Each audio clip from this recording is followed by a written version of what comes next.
తెలంగాణ మాదిగ దండోరా ప్రధాన కార్యదర్శి, అదే రకంగా దారా యాదగిరి తెలంగాణ మాదిగ దండోరా ప్రధాన కార్యదర్శి, కాంగ్రెస్ పార్టీ. మొన్ననే డాక్టర్ బాబు జగజీవన్ రామ్ గారి జయంతి రోజు ముఖ్యమంత్రి రేవంత్ రెడ్డి గారి ఇంటి దగ్గర పార్టీ ఇన్ఛార్జి దీపదాస్ మున్షి గారు, అదే రకంగా మల్లు రవి గారు, ఏ చంద్రశేఖర్ గారి ఆధ్వర్యంలో 10 జిల్లాల నుంచి మాదిగ దండోరా ఉద్యమకారులను హస్తం మాదిగల నేస్తం అనే నినాదంతోన కాంగ్రెస్ పార్టీలో అందరూ చేరడం జరిగింది. ఆ రోజు మేము మీడియా దగ్గర మాట్లాడలేదు. అయితే ముఖ్యంగా మాదిగ దండోరా మాదిగ ఉద్యమకారులు ప్రస్తుతం కాంగ్రెస్ పార్టీని బలపరచవలసిన అవసరం ఉన్నది. ఎందుకొరకంటే రాక్షస పాలన అందించిన కేసీఆర్ లాంటి ఒక నియంతను ఓడించిన ఘనత మన ముఖ్యమంత్రి రేవంత్ రెడ్డి గారు, కాంగ్రెస్ పార్టీలో ఉన్న అందరు నాయకుల యొక్క శక్తి పనిచేసి ప్రజలందరూ ఆశీర్వాదంతో రాక్షస పాలనను పారదోల్యం. రాష్ట్రంలో రాక్షస పాలనను పారదోల్యం. మనం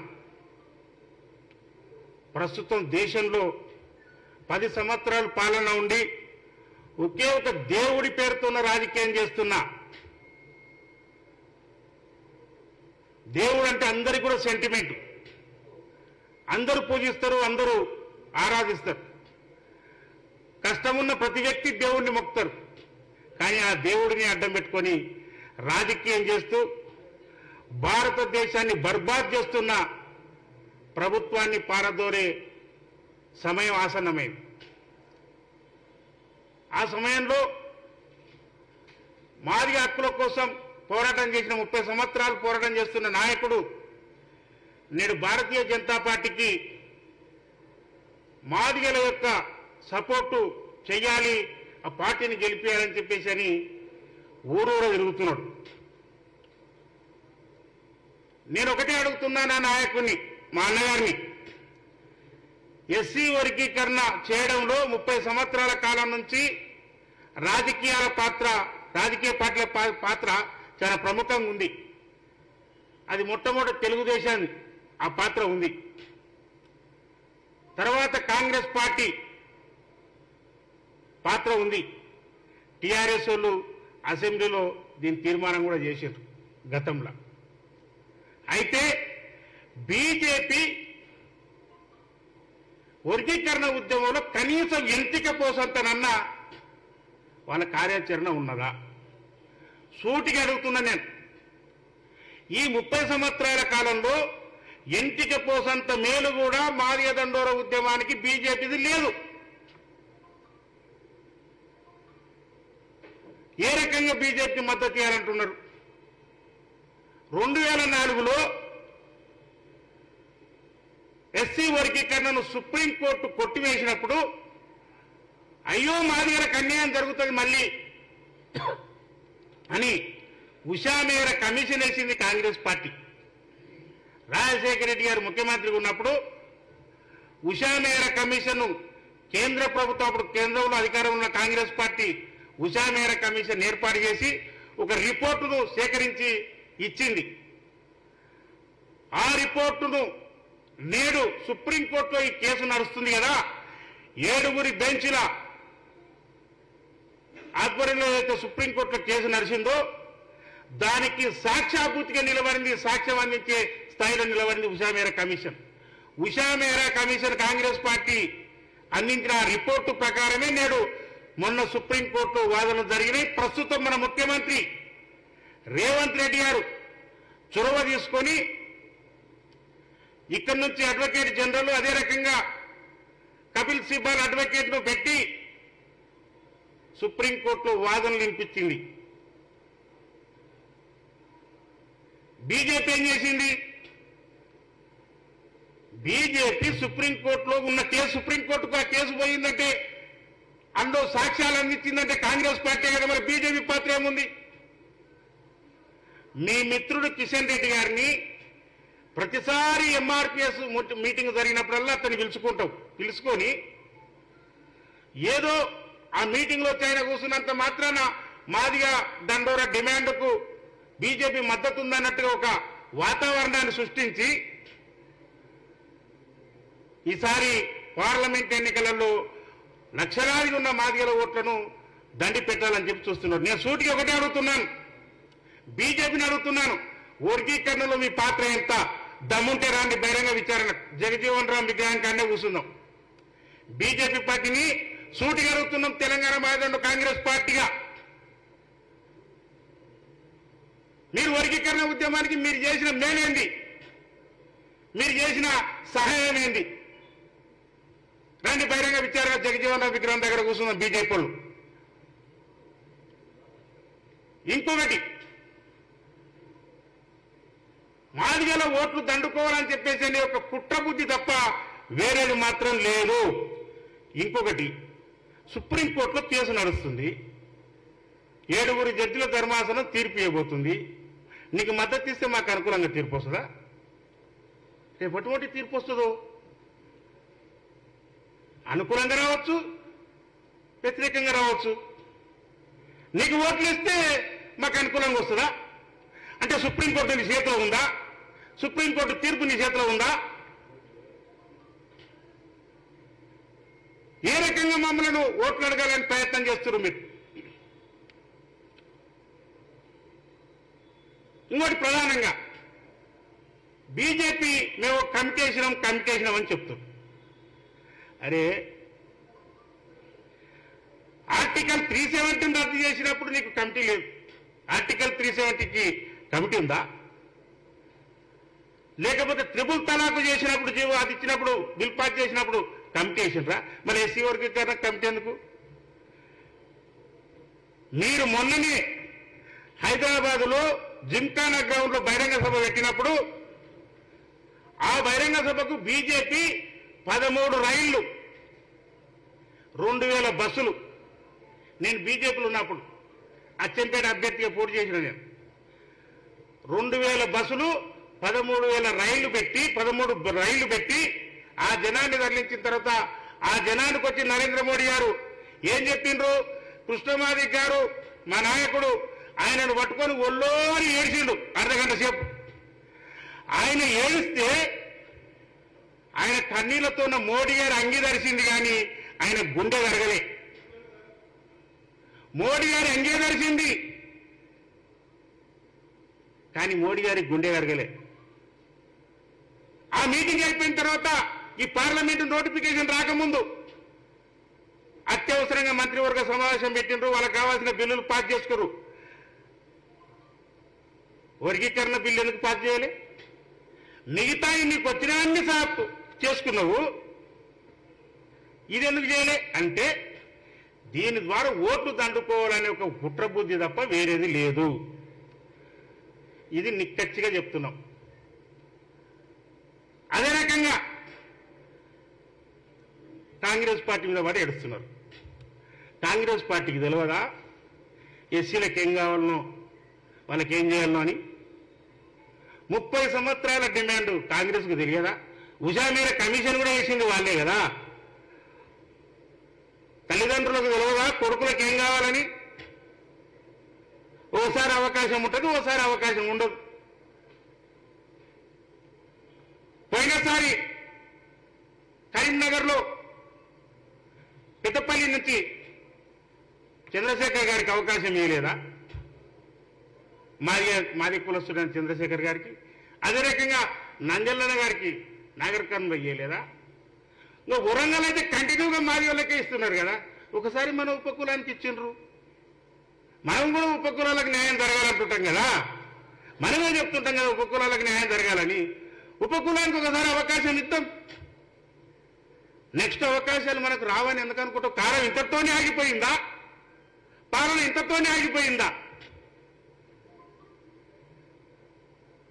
అట్లా అనుకుంటే డాక్టర్ బాబు జగజీవన్ రామ్ గారిని ఆయన బతుకున్నంత కాలం 40 సంవత్సరాల్లో కేంద్ర మంత్రి పదవిలోనే ఉన్నాడు ఆయన. ఏఐసిసి అధ్యక్షుని కూడా చేసిండు ఆయన కూతురు మీరా కుమార్ని స్పీకర్ని చేసింది. అంతెందుకు అడుగుతూనే ఇచ్చిండ్రా? జగజ్జీవనరావు అడిగిందా, లేకపోతే మీరా కుమార్ అడిగిందా, లేకపోతే సుశీల్ కుమార్ షిండే అడిగిందా, లేకపోతే తెలంగాణ రాష్ట్ర ఉద్యమం నడుస్తున్నప్పుడు డిప్యూటీ సీఎంగా దామోదర్ రాజనరసింహని పెట్టినప్పుడు దామోదర్ రాజనరసింహ అడిగిందా, లేకపోతే మాదిగలు ఎవరైనా అడిగిందా? కాంగ్రెస్ పార్టీకి మాదిగలకు ఏం చేయాలనో కాంగ్రెస్ పార్టీకి తెలుసు, చేస్తుంది. అంతేగాని చేసిండ్రా ఇచ్చిండ్రా మాకు ఇంత అన్యాయం చేస్తారు అంతే అన్యాయం చేస్తారని మాట్లాడడం కాంగ్రెస్ పార్టీ మాకు అన్యాయం చేస్తుందని మేము భావించట్లేదు. ఎందుకంటే ఒకసారి మాకు ఇచ్చారు, ఒకసారి వాళ్ళకి ఇచ్చారు, నెక్స్ట్ మాకు వస్తుందేమో, ఖచ్చితంగా వస్తుందని మేము భావిస్తున్నాం. తల్లిలాంటి కాంగ్రెస్ పార్టీ పిల్లలైన మాకు అన్యాయం చేయదు ఎప్పుడు కూడా. కానీ రాజకీయ లబ్ధి కోసం చాలా మంది గగ్గోలు పెడుతున్నారు. గగ్గోలు పెడుతున్న నాయకుల మాటలు ఎవరు కూడా వినొద్దని చెప్పేసి అని విజ్ఞప్తి చేస్తున్నారు. అదే రకంగా అప్కీ బార్ 400 అని బీజేపీ అంటుంది. అప్కీ బార్ 400 రివర్స్లో 4 కూడా కావచ్చు. 2 సార్లు ప్రధానమంత్రి ఉన్నావు, ఏం చేసినావని ప్రజలు గ్రహిస్తున్నారు. నేను 4 కూడా కూర్చోబెట్టవచ్చు. 2 నుంచి 303 పోయినావు, నేను 4 కాడ కూడా కూర్చోవచ్చు. నీకు పెళ్లి అయింది, భార్యను మధ్యలో వదిలిపెట్టావు. నేడు మేరా పరివార్ భారతదేశ్ అని చెప్పేసి అని అంటున్నావు కదా. కానీ మా రాహుల్ గాంధీ నానమ్మను పోగొట్టుకున్నాడు, నాయనను పోగొట్టుకున్నాడు, అవకాశాలు ఉండి ప్రధానమంత్రి పదవిని తీసుకోలేదు, చివరికి పెళ్లి కూడా చేసుకోలేదు. ఆఖర్మ బ్రహ్మచారిగా నిలబడి దేశ ప్రజల కోసం సర్వం త్యాగం చేసుకున్న రాహుల్ గాంధీ గారికి ఒకే ఒక్క అవకాశం ఎందుకు ఇవ్వకూడదు? ఇవ్వాలి. సర్వం త్యాగం ఆయన సగం చేసుకొని సగం ఉన్నాడు, కష్టాలు చూసిండు సుఖం చూసిండు. కానీ మా నాయకుడు అది కూడా లేదు. సర్వం భారతదేశ ప్రజల కోసమే త్యాగం చేస్తున్న నాయకుడు. కాంగ్రెస్ కుటుంబం, గాంధీ కుటుంబం దేశ ప్రజల కోసం త్యాగాలే చేసింది, ఎప్పుడు కూడా మూటలు కట్టుకున్నది లేదు. కనుక ప్రజలు అందరం ఆలోచించేద్దాం. అదే రకంగా మాకు కాంగ్రెస్ పార్టీ దళిత వర్గాలకు, పీడిత వర్గాలకు కాంగ్రెస్ పార్టీ పీడిత వర్గాలకు మాకు ఎన్ని ఇచ్చింది? మాకు కాంగ్రెస్ పార్టీ ఇండ్లు ఇచ్చింది, భూములు ఇచ్చింది, దున్నుకోవడానికి ఎడ్ల బండి ఇచ్చింది, చదువుకోవడానికి బండి ఇచ్చింది, బడులు ఇచ్చింది, చదువుకున్న తర్వాత ఉద్యోగాలు ఇచ్చింది. మీరేమిచ్చారు మాకు? ఈ రోజు మాకు రిజర్వేషన్స్ అవుతున్నాం, రిజర్వేషన్స్ కావాలి, రిజర్వేషన్ ఉద్యోగాలు వస్తున్నాయంటే ఆ రిజర్వేషన్ ఇచ్చింది కూడా కాంగ్రెస్ పార్టీయే. 400 గానే బీజేపీకి వస్తే సొక్క సాత్ సొక్క వికాస్ అంటారు. భారతదేశంలో ఉన్న ప్రజలందరూ ఒకటే అంటారు. భారతదేశంలో ప్రజలందరూ కూడా ఒకటే అన్నప్పుడు, ఒకే ఓటు అన్నప్పుడు, ఒకే దేశం అన్నప్పుడు, ఒకే ఎన్నిక అన్నప్పుడు రిజర్వేషన్ ఎందుకని? రిజర్వేషన్ ఎత్తేస్తే ఏం చేస్తాం? ఎత్తారని గ్యారెంటీ ఉందంటావా? ఇస్తారా ఎవరన్నా? ఒకే దేశం ఒకే ప్రజ అన్నాడు రిజర్వేషన్ ఎందుకని అంటాడు. కానీ కాంగ్రెస్ పార్టీ 50% కటాఫ్ ఉన్న రిజర్వేషన్ తొలగించి ఎంత జనాభా ఉంటుందో అంత జనాభా ప్రకారం రిజర్వేషన్స్ ఇవ్వాలని మొన్ననే మేనిఫెస్టోలో వచ్చిందంటే రిజర్వేషన్ ను ఎత్తేయాలని బీజేపీ చూస్తే రిజర్వేషన్ పెంచడానికి 50% కటాఫ్ తీసేయాలని చెప్పి రాహుల్ గాంధీ చెప్తున్నాడు. మళ్ళీ ఇది కావాలా లేకపోతే ఎత్తేస్తోడు కావాలా? ఆయనకు సపోర్ట్ చేస్తున్న నాయకులను అడుగుతున్నాం మేము. మాకు తెలంగాణలో 20% ఉన్నాం మేము ఎస్సీలం. ఆ కటాఫ్ గానీ ఎత్తేస్తే మాకు 20% రిజర్వేషన్ వస్తుంది. కనుక మాకు అటువంటి వెసులుబాటు కావాలి.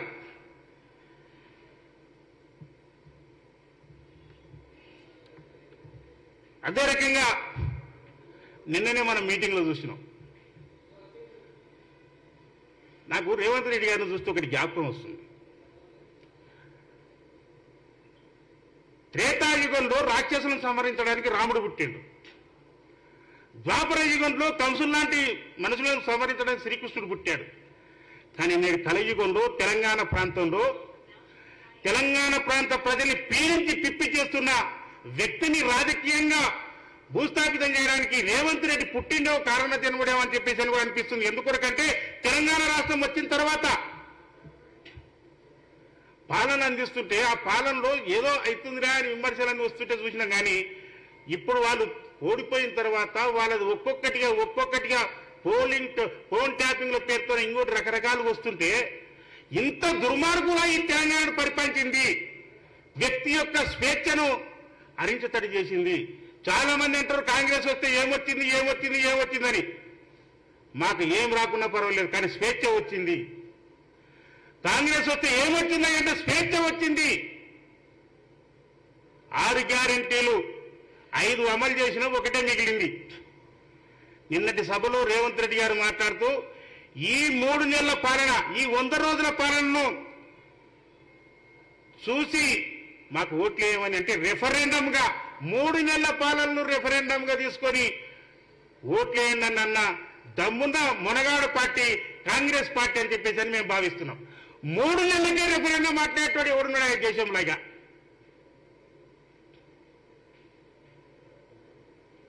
సంవత్సరం 5 సంవత్సరాలు 10 సంవత్సరాలు చెప్తుంటారు రెఫరెండం అని. కానీ 3 నెలలకే 100 రోజుల పాలనలోనే రెఫరెండాన్ని అడిగిన దమ్మున్న పార్టీ కాంగ్రెస్ పార్టీ, దమ్మున్న నాయకుడు రేవంత్ రెడ్డి గారు. అలాంటి నాయకుడిని, అలాంటి పార్టీని ఖచ్చితంగా బలపరచాలి. తెలంగాణ ప్రాంతంలో ఉన్న అన్ని నియోజకవర్గాల్లో మేమందరం మాదిగ ఉద్యమంలో 30 సంవత్సరాల నుంచి పనిచేస్తున్నాం. ఊరు తిరుగుతాం, కరపత్రాలు తీస్తాం, పాంప్లెంట్స్ తీస్తాం, అన్ని తీస్తాం. ఖచ్చితంగా మాదిగలను మోటివేట్ చేస్తాం. ఒక మాదిగలే కాదు, అన్ని వర్గాల ప్రజల్ని కాంగ్రెస్ పార్టీకి ఓటేయిస్తాం. ఖచ్చితంగా విజయడంక మోగించే విజయ దండోరను మోగిస్తామని చెప్పేసి విజ్ఞప్తి చేస్తున్నాను. ఖచ్చితంగా కాంగ్రెస్ ను ఓడించాలని ఎవరు కుట్ర చేసినా వాళ్ళని మాత్రం చిత్తుగా ఓడించి తిడతామని చెప్పేసి విజ్ఞప్తి చేస్తూ భారతీయ జనతా పార్టీకి ఒకటే మాట చెప్తున్నాం. మీరు మా యొక్క వర్గీకరణ ఉద్యమానికి ఎన్టీకే పోసంతా కూడా సాయం చేయలేదు, అండగా నిలబడలేదు. మీరు నిజంగానే అటువంటిది ఉంటే రండి, దమ్ముంటే జగజీవన్ రామ్ విగ్రహం దగ్గరికి అని చెప్పేసి కాంగ్రెస్ పార్టీ నుంచి తెలంగాణ మాదిగ దండోరగా సవాల్ చేస్తున్నా. Thank you.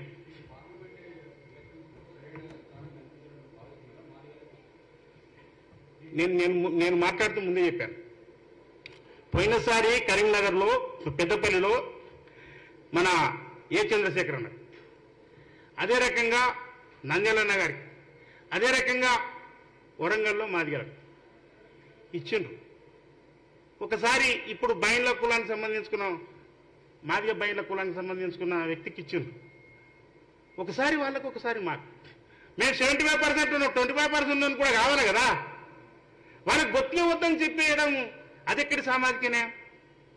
ఈసారి వాళ్లకు, వచ్చేసారి మాకు. కానీ యుద్ధం మర్చిపోం. దీనికోసమే ఆలోచన చేస్తే ఇక్కడ రాక్షసుని అంతమొందించడం, రాక్షస పాలన అంతమొందించడం, అక్కడ దేశంలో రాక్షస పాలన అంతమొందించాలి. ఆ సమయంలో వీటన్నిటి గురించి బేసిసాల కోసం పోకుండా మనం గెలిపించుకొని మనకు రేపు రాబోయే మన మీద ప్రేమ లేదని ఎందుకు అనుకుంటాం? ఖచ్చితంగా ఏదో గొప్ప అవకాశం ఇవ్వడానికి కాంగ్రెస్ పార్టీ మదిలో ఉన్నది. అంత లేకపోతే జగజీవన్ రామ్ గారికి, సుశీల్ కుమార్ షిండే గారికి అటువంటి గొప్ప అవకాశాలు ఎట్టొచ్చేటివి?